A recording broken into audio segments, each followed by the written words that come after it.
দুষ্টুমির station থেকে সরাসরি unscreen কাণ্ড।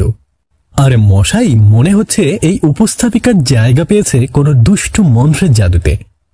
আগে তো প্লাস্টিক মহাশয়ের জ্বালাই অস্থির ছিলাম, আর এখন ৩০০ টাকার লো বাজেট লিজেন্ড এসে হাজির।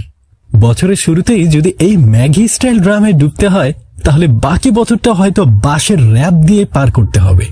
আর সে নারী হলো মায়ের জাত, তাই বলে রাগ করবেন না, কারণ এ কিন্তু নারী না, পুরাই ওপেন টিকেট বাস, ভাড়া দিলেই ছুটে চলে।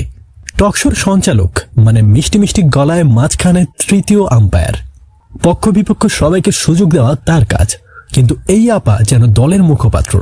ভাবুন তো, জীবনে কখনো কোনো সঞ্চালককে দেশের প্রধান বা জাতির প্রতি এমন কটু কথা বলতে শুনেছেন? আমাদের মুন্নি সাহা বা ফারজানা রূপারা দলীয় দালালি করলেও এতটা নিচে নামেনি, আর এই আপা যেন কথার বোমায় দেশকে পোড়ানোর মিশনে নেমেছে। এটা কি টক শো নাকি বিষমাখা ডায়ালগ শো?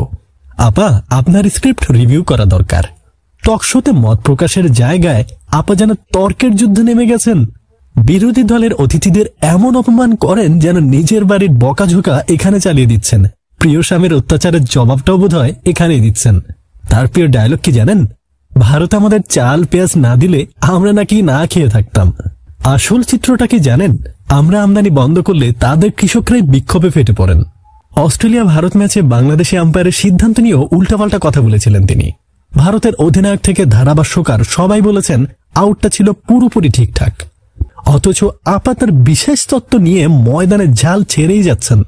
এই রকম জ্বলন্ত বক্তব্য না দিলে টক শো আরো সুস্বাদু হতো। কি বলেন আপনারা?